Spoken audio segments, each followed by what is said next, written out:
Bismillahirrahmanirrahim.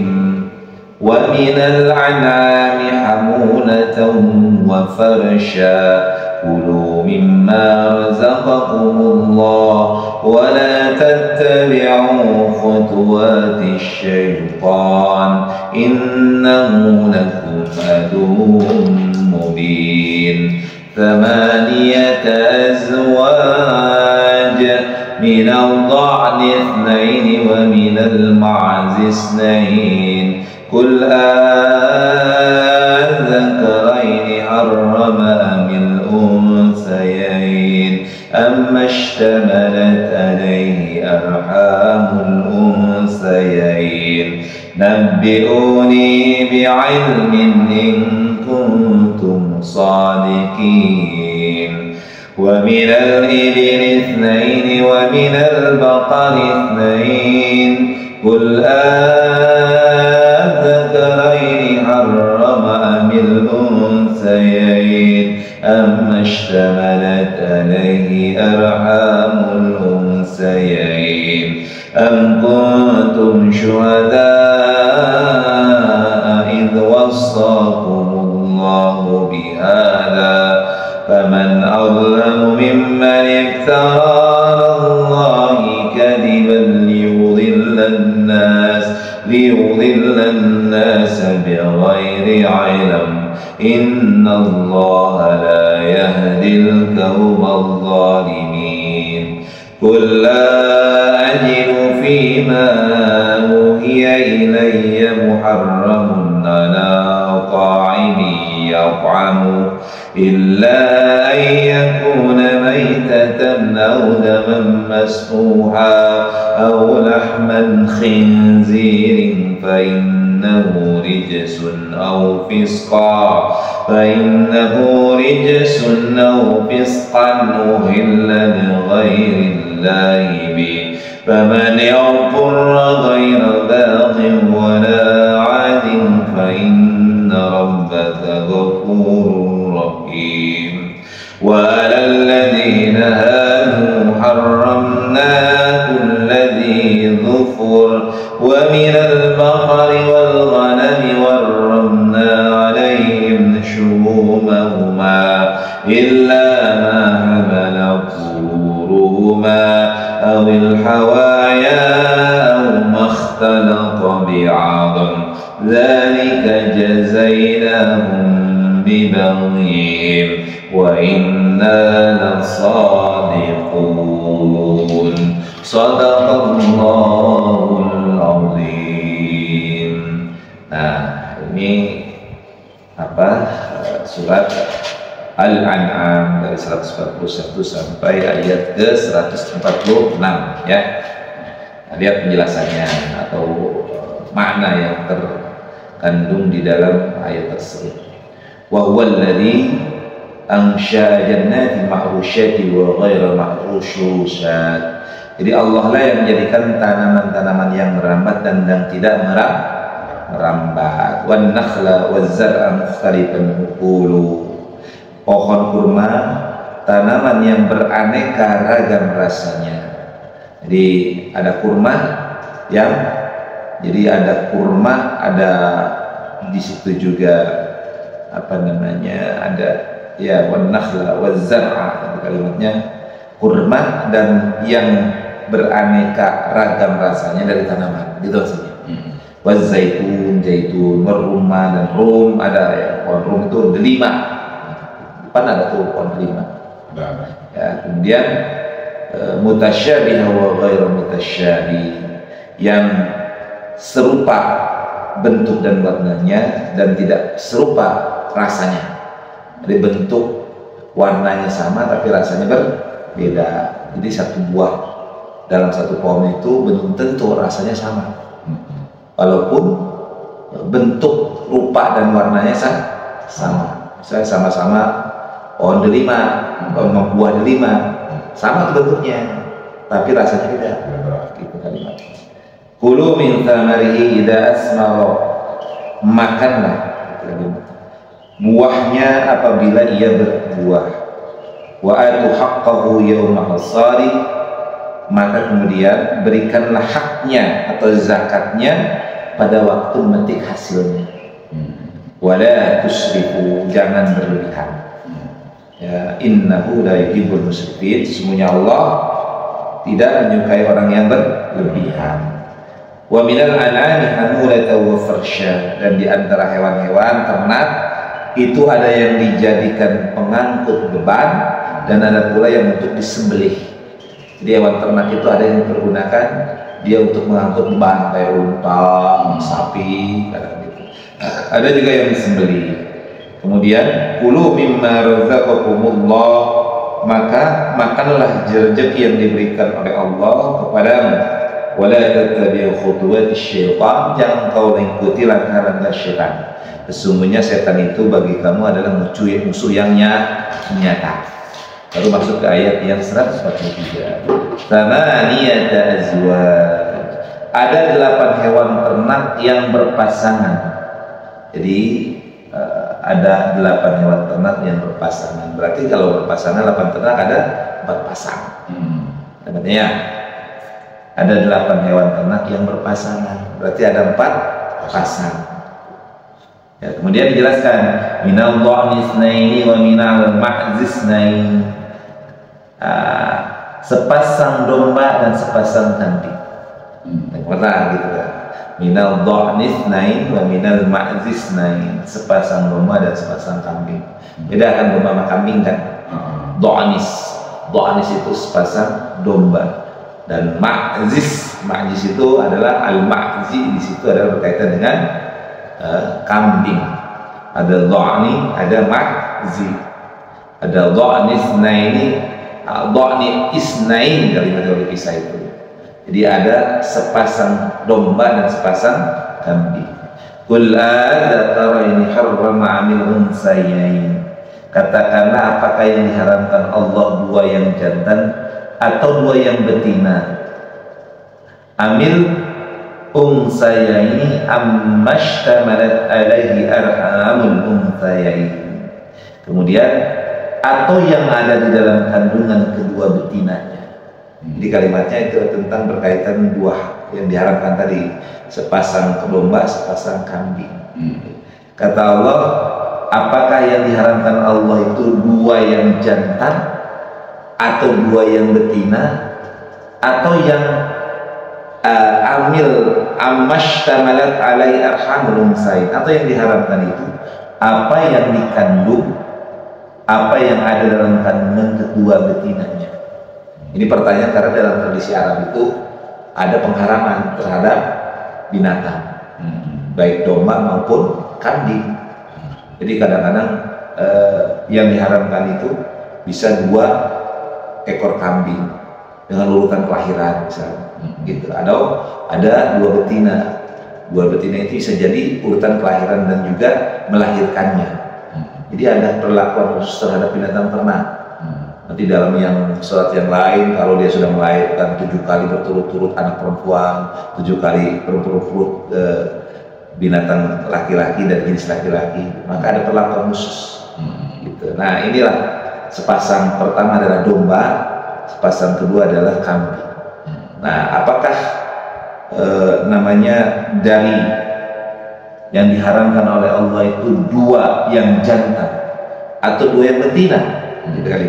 Atau yang diharamkan itu adalah apa yang ada dalam kandungan kedua betina tadi, baik domba maupun kambing. Kemudian nabbi'uni bi'ilmin in kuntum shadiqin, terangkanlah kepadaku berdasar pengetahuan jika kamu orang yang benar. Ini berkaitan dengan pengharaman terhadap binatang ternak oleh tradisi-tradisi Arab jahiliyah.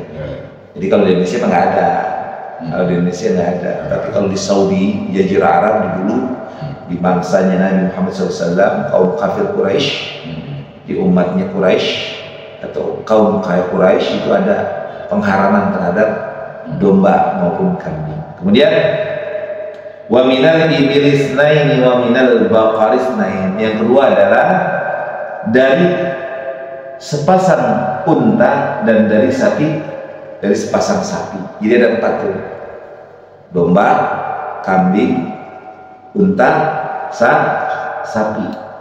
Nah itu 4 pasang ini yang sering dijadikan tradisi diharamkan oleh bangsa Arab. Nggak boleh nih untuk kambing, atau tadi kan domba kambing, kalau ini sapi. Unta yang lahir di urutan yang kelima maka ini begini. Atau unta betina yang sudah melahirkan 5 kali berturut-turut, yang dilahirkan adalah jenisnya laki-laki, maka harus begini. Nah itu. Jadi itu yang disebut dengan pengharaman yang dilakukan berdasarkan pemahaman mereka, bukan atas wahyu Allah. Maka dan dari unta sepasang dan dari sapi sepasang, katakanlah apakah yang diharamkan 2 yang jantan atau 2 yang betina, atau yang ada dalam kandungan 2 yang betina tadi. Kemudian dilanjutkan, am kuntum syuhada'a idh wassakumullahu bihada. Apakah kamu menjadi saksi ketika Allah menetapkan ini bagimu? Kemudian paman Allah mimman iftara 'ala Allahi kadziba. Siapakah yang lebih zalim daripada orang-orang yang mengada-adakan kebohongan terhadap Allah untuk liyudillan nasa bighairi ilm, untuk menyesatkan orang-orang tanpa pengetahuan. Innallaha la yahdil qaumadz zalimin. Sungguhnya Allah tidak akan memberi petunjuk kepada orang-orang yang zalim. Ini berkaitan dengan pengharamannya. Intinya tradisi Arab dahulu sebelum Nabi Muhammad SAW diturunkan sebagai Nabi dan Rasul diangkat oleh Allah, maka ada tradisi terhadap 4 pasang atau 4 pasangan, terhadap 4 jenis hewan yang berpasangan antara jantan dan betina. Apa saja? Terhadap domba, kambing, unta, dan sapi, yang masing-masing memiliki perlakuan yang Allah tidak menetapkan itu, tetapi mereka mengada-adakan. Dan yang mereka lakukan dengan mengada-adakan sebuah tradisi, sebuah kebiasaan yang tanpa ada perintah Allah, maka inilah orang yang paling zalim. Ya, dia mengatakan ini loh Tuhan memerintahkan kita agar ketika ada sapi yang melahirkan sudah 10 kali, maka dia tidak boleh di A, di B. Maka itulah apa yang disebut dengan apa yang diada-adakan oleh mereka atas nama Allah. Jadi membuat kebohongan terhadap Allah. Nah ini orang yang paling zalim. Kemudian lanjutkan di ayat yang 145-nya. Qul la ajidu fima uhiya ilayya muharraman. Jadi katakanlah, tidak kudapati di dalam apa yang diwahyukan kepadaku sesuatu yang diharamkan ala ta'imi yat'amuhu, memakannya bagi yang ingin memakannya. Jadi kata Rasulullah, aku tidak pernah mendapatkan di dalam wahyu yang aku terima dalam Al-Quran hal-hal yang diharamkan aku untuk memakan makanan itu. Kalimatnya begitu. Qul la ajidu bima uhiya ilayya muharraman ala ta'imi yat'amuhu illa. Dengarnya. Katakanlah, tidak kudapati di dalam apa yang diwahyukan kepadaku sesuatu yang diharamkan memakannya bagi yang ingin memakannya, illa kecuali ayyakuna maitatan, kecuali bangkai yang haram. Jadi kata Rasulullah kalimat begini, tidak ada di dalam Al-Quran, tidak ada wahyu yang aku dapati untuk mengharamkan memakan makanan ketika orang itu ingin memakan, kecuali yang haram itu apa? Maitatan, haram memakan bangkai, audaman, haram memakan darah, daman masfuhan, kecuali darah yang mengalir, haram tuh. Kemudian aulah mahinzir, atau haram memakan daging babi, fa'innahu rijsun, karena semua itu kotor. Gitu. Jadi kata Rasulullah, haram bangkai, haram darah, haram daging babi. Kenapa? Kotor, rijsun. Kotor itu berarti dia tidak sehat. Kotor itu berarti penuh dengan penyakit. Maka nggak boleh tuh memakan bangkai. Nanti ada pengecualian, bangkai ikan boleh. Ya bangkai yang di laut boleh, tetapi bangkai yang di darat tidak boleh. Padahal nemuin bangkai kambing, nah haram, nggak boleh, kecuali kalau kambing itu sudah disembelih ketika hidup. Tapi kalau menemukan bangkai maka haram, apalagi udah bau busuk, gitu ya, udah bau busuk. Kemudian darah yang mengalir sudah haram tuh, nggak boleh diminum.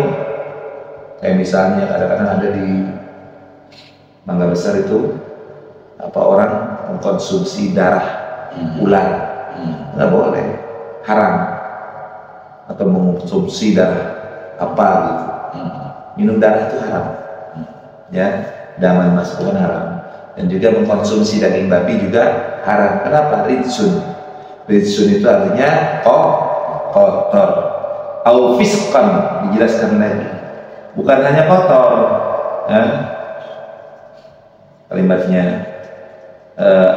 mana? Au fisqan, dijelaskan lagi karena semua itu kotor. Kemudian dilanjutkan mana tadi? Oh, ada lanjutnya ini. Ini gini. Mana?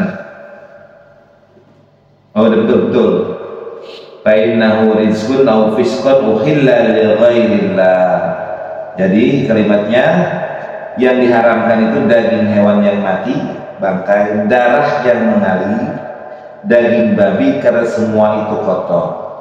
Fainnahu rizqun aw fisqun uhilla li ghairillah. Kalimatnya ya, yang namanya disembelih bukan atas nama Allah. Jadi fisqan itu boleh dikatakan rijsun au fisqa. Fisqan itu fasik, fisqan itu artinya rusak. Jadi yang bangkai, darah yang mengalir, dan juga daging babi itu kotor dan rusak, maka nggak boleh, gitu kalimat. Kemudian uhilla li ghairillahi bi, atau binatang yang disembelih bukan karena Allah, itu kalimatnya ya. Uhilla li ghairillahi bi, artinya hewan yang disembelih bukan atas nama Allah. Fisqan itu bisa diartikan juga sebagai pasik, yang dimaknai di sini adalah sesuatu yang rusak disebabkan kerusakannya itu tidak disembelih dengan nama Allah. Jadi kalimat itu berarti ada 4 macam ya. Yang pertama yang haram itu, yang sementara nih belum ada lagi nanti, bangkai haram, darah yang mengalir haram, nggak boleh. Kemudian daging babi haram. Kenapa haram? Karena dia kotor. Yang keempat haram itu adalah yang disembelih bukan karena nama Allah atau bukan karena Allah. Nah itu haram juga tuh. Jadi para fiskun, jatuhnya itu kalimatnya adalah fiskan. Fiskan itu sesuatu yang rusak disebabkan karena disembelih bukan karena Allah. Saya sembelih karena Lata, karena Uja, karena Majamrong, itu fiskan. Artinya dia rusak, tidak boleh dikonsumsi karena dia jatuhnya adalah haram. Kemudian famanil turra ghaira baghi wa la'adin fa inna rabbaka ghafurur rahim. Tetapi barang siapa terpaksa bukan karena menginginkan dan tidak melebihi batas, karena dalam kondisi batas darurat, kalau darurat itu batas kayak begini padahal tiba-tiba sudah dalam kondisi lapar, nggak ada lagi makanan kecuali bangkai, maka boleh dalam kondisi darurat. Dan sebenarnya kita nggak menginginkan, tapi nggak ada lagi hal lain kecuali bangkai, maka boleh kita makan, tapi nggak boleh berlebihan, hanya sekedar cukup mengganjal laparnya, jangan sampai kenyang. Dan ada nemu bangkai kelinci gitu, dalam kondisi lapar, maka kemudian dihabisi itu kelinci, nah nggak boleh. Tapi bangkai kelinci itu cukup dikonsumsi sebatas kebutuhan, sebatas menyelamatkan nyawa kita, bukan untuk mengenyangkan perut, gitu kalimatnya ya. Maka di situ baru. Maka sungguh Tuhanmu maha pengampun lagi maha penyayang. Nah itu ayat 145-nya.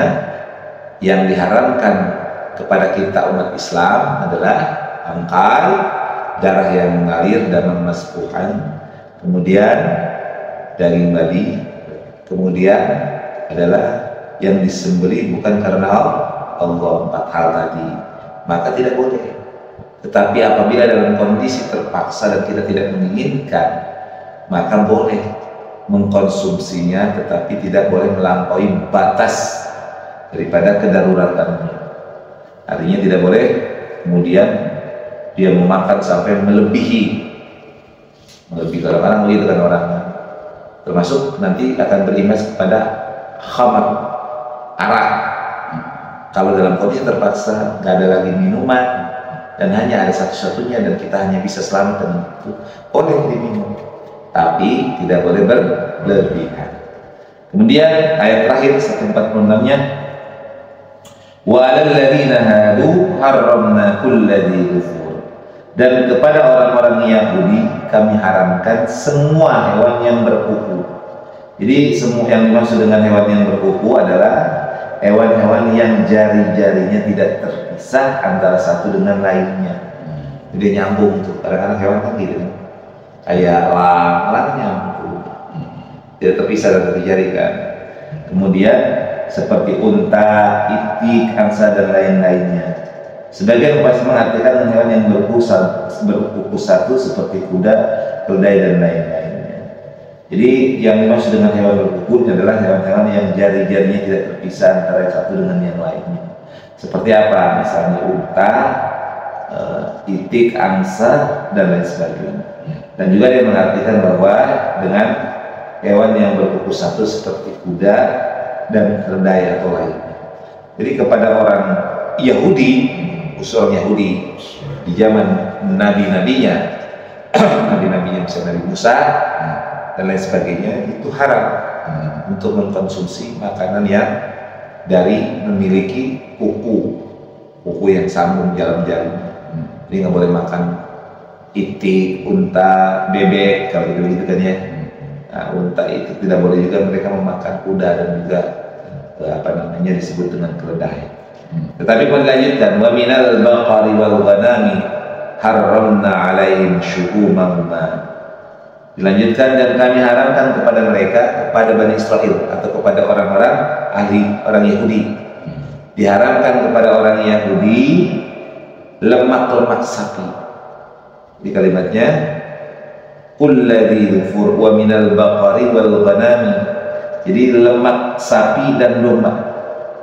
Jadi diharamkan pula kepada mereka, yakni kepada orang Yahudi, lemak sapi dan domba.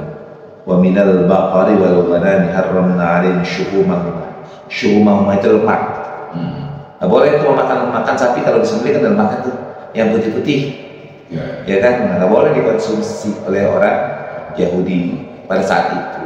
Kemudian illa ma hamalat duhuruhuma, kecuali yang melekat di punggungnya. Jadi ketika di dalam unta, ghanami, baqari wal ghanami, artinya terhadap sapi dan unta, domba, itu kan sapi dan domba itu kan ada punuknya, ya kan? Nama sapi itu kan di atasnya ada punuknya. Domba juga ada, kalau domba yang besar ada punuknya, itu boleh. Tapi lemak yang lain nggak boleh. Kemudian dilanjutkan illa ma hamalat duhuruhuma, kecuali ya yang melekat di punggungnya atau yang dalam isi perutnya. Dalam isi perut itu lemak, masih kaitan lemak tadi, atau yang bercampur dengan tulang. Jadi masih boleh tuh. Selain itu nggak boleh. Tidak boleh mengkonsumsi lemak sapi dan domba kecuali lemak itu ada di dalam punggungnya melekat, atau lemak itu bercampur di dalam isi perutnya, atau lemak itu boleh dikonsumsi, yakni lemak yang bercampur dengan tulang. Boleh tuh. Jadi kalau lemak yang berdiri sendiri nggak boleh. Hanya yang dibolehkan itu lemak di atas punggung yang melekat di punggungnya, lemak yang ada dalam isi perut, dan lemak yang bercampur dengan tulang. Kemudian lanjutkan, zalika jazainahum bibaghihim, demikianlah kami menghukum mereka karena kedurhakaan. Wa inna lasadiqun, dan sungguh kami maha benar. Jadi ini berkaitan dengan pengharaman makanan dalam jenis binatang ternak. Jadi ada binatang ternak tuh. Ini kemakan disebut surat Al-An'am. Al-An'am itu binatang ternak. Nah, yang diharamkan kepada umat Islam itu hanya 4 perkara tadi yang tidak boleh dikonsumsi dari jenis binatang ternak. Ingat, ini jenisnya binatang ternak, tapi nanti minuman ada lagi bab tersendiri. Binatang ternak yang diharamkan untuk umat Islam dimakan dari binatang ternak yakni apa? Yakni pertama mayat, yang kedua darah yang mengalir dari mayat itu, dari mayat binatang ternak itu. Kemudian yang ketiga daging babi, nggak boleh itu dikonsumsi. Kemudian yang berikutnya adalah sembelihan hewan apapun dari binatang ternak yang tidak dikarenakan Allah, tetapi menyembelih karena bukan untuk Allah, tetapi untuk yang lainnya. Nah, itulah yang disebut dengan kotor, itulah yang disebut dengan najis, itulah yang disebut dengan binatang yang rusak yang tidak boleh dikonsumsi, kecuali dalam kondisi keterpaksaan maka boleh, tapi tidak boleh melampaui batas daruratnya, hanya sekedar cukup saja, itu tidak boleh berlebihan. Nah, sedangkan kepada orang Yahudi, dikarenakan mereka durhaka kepada Allah dan kepada para nabinya, maka Allah menghukum. Apa yang dihukum Allah kepada mereka? Maka Allah mengharapkan kepada orang Yahudi setiap binatang yang berkuku, yang memiliki kuku itu binatang, diharamkan itik, soang, unta, boleh orang Yahudi memakannya. Tidak boleh juga memakan kuda, memakan keledai dan sejenisnya. Kemudian tidak boleh juga memakan daripada lemak yang ada pada sapi maupun domba. Nggak boleh, kecuali yang boleh adalah lemak yang melekat pada punggung, yang ada dalam isi perut maupun yang bercampur dengan tulang, maka boleh dikonsumsi. Selain itu lemaknya nggak boleh. Nah, itulah balasan Allah Subhanahu wa Ta'ala terhadap orang Yahudi karena mereka sangat durhaka, dan Allah maha benar terhadap apa-apa yang ditetapkannya. Nah, jelas ya? Dan ini berkaitan dengan pengharaman. Jadi poinnya, kesimpulannya hanya sedikit. Umat Islam boleh makan apa aja, binatang apa aja boleh dikonsumsi. Ya, yang tidak boleh dikonsumsi adalah binatang yang mati tidak karena disembelih. Artinya bangkai nggak boleh. Bangkai yang di darat nggak boleh dimakan, tetapi yang di laut adalah bab tersendiri. Yang nggak boleh apa lagi? Yang nggak boleh adalah darah yang mengalir dari apapun, mau dari ular, mau dari apa. Kan ada tuh orang kalau nyembelih ular darah diminum, itu haram, nggak boleh. Ya, kecuali memang terpaksa dalam darurat, atau makan daging babi dan jenisnya, ya kan babi bisa bentuknya mecin, itu haram. Jadi segala hal yang mengandung unsur babi haram, dan juga segala hal yang disembelih bukan karena Allah, tidak disebut nama Allah, menjadi haram gitu. Jadi sembelihan orang kafir haram, tapi sembelihan orang Islam halal. Maaf, misalnya ada orang Islam nggak sempat mengucapkan Bismillahirrahmanirrahim, itu menjadi halal, walaupun tidak menyebutkan Bismillahirrahmanirrahim misalnya. Nah, maka para ulama walaupun khilafiyah mengatakan sembelihan orang Islam itu halal. Bahkan dalam ayat yang lain mengatakan sembelihan ahli kitab itu adalah halal. Ya, tapi penekanan dalam ayat yang lain yang sudah kita bahas, bahwa ketika kita menyembelih harus mengucapkan Bismillah, Allahu Akbar, menyebut nama Allah ketika menyembelih binatang atau hewan tersebut. Nah, jadi mana yang terbaik? Yang terbaik ya kalau kita menyembelih harus sesuai dengan syariat, ya, terutama harus membaca Bismillah ya Allahu Akbar. Ya, ada pertanyaan? Tadi orang Yahudi kan diarah karena apa namanya hukuman buat dia karena durhaka. Itu sampai sekarang masih tetap masih betul diharamkan sampai sekarang karena mereka sangat durhaka orang Yahudi. Durhaka terhadap Allah, durhaka terhadap Rasul-Rasulnya. Ingat nggak ketika peristiwa Nabi Musa? Ya, Nabi Musa banyak sekali dikhianati oleh Yahudi. Ya, Yahudi itu banyak mengkhianati nabi-nabinya.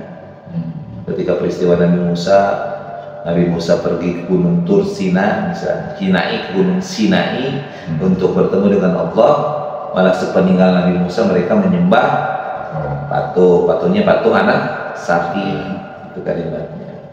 Belum lagi nanti banyak hal sampai mereka diharuskan beribadah tiap hari Sabtu untuk berkumpul melaksanakan ibadah, mereka malah asik-asikan dengan dunianya. Maka kunu qiradatan khasiin, mereka dikutuk oleh Allah menjadi kerayan hina. Nah itu, dari makanan pun begitu, karena mereka sangat durhaka kepada Allah dan Rasulnya, maka Allah dan Rasulnya menghukum mereka, mengharamkan kepada mereka binatang-binatang yang diantaranya ada disebutkan di sini, binatang memiliki kuku. Yaitu jenis apa? Ya, ada yang jenisnya binatangnya adalah bebek, itik, atau sejenisnya. Ada juga mengatakan unta haram, nggak boleh dimakan. Dan juga mereka tidak boleh memakan makanan yang dari jenis-jenis diantaranya kuda, keledai, dan juga diharamkan lemak daripada domba dan sapi. Lemaknya, daging itu ada bercampur dengan lemak tuh, yang putih haram namanya, kecuali yang melekat pada punggungnya atau yang ada dalam isi perutnya, lemak yang dalam isi perut atau lemak itu telah bercampur dengan tulang, maka boleh orang-orang Yahudi memakannya. Kenapa hal itu dihukumkan kepada mereka atau Allah menghukum mereka? Disebabkan mereka sangat durhaka. Maka kata Allah Subhanahu wa Ta'ala, itulah balasan dari orang durhaka. Dikurangi nikmatnya dikurangi, jadi perketat aturannya. Ya sama kayak orang penjara lah. Orang di penjara kan kebebasannya kan tidak sebebas orang yang merdeka. Misalnya si Fulan di penjaranya di Pondok Bambu atau misalnya di Salemba, maka otomatis haknya dikurangi. Dia nggak boleh lagi keluar dari penjara itu, ya kan? Jadi hak-haknya dikurangi. Nah itulah kenapa orang yang dipenjara, karena dia berbuat kejahatan. Sama, kenapa orang Yahudi kemudian mereka mendapatkan pelarangan terhadap beberapa hal? Karena mereka durhaka. Nah kalau umat Islam, insya Allah yang diharamkan hanya 4 perkara tadi dalam hal ini, dalam bab tentang al-an'am. Ya ini tidak boleh mengkonsumsi bangkai, tidak boleh mengkonsumsi darah yang mengalir, tidak boleh mengkonsumsi daging babi dan sejenisnya, dan terakhir tidak boleh mengkonsumsi sesuatu yang disembelih bukan karena Allah. Cukup jelas ya? Alhamdulillahirabbil alamin. Shadaqallahul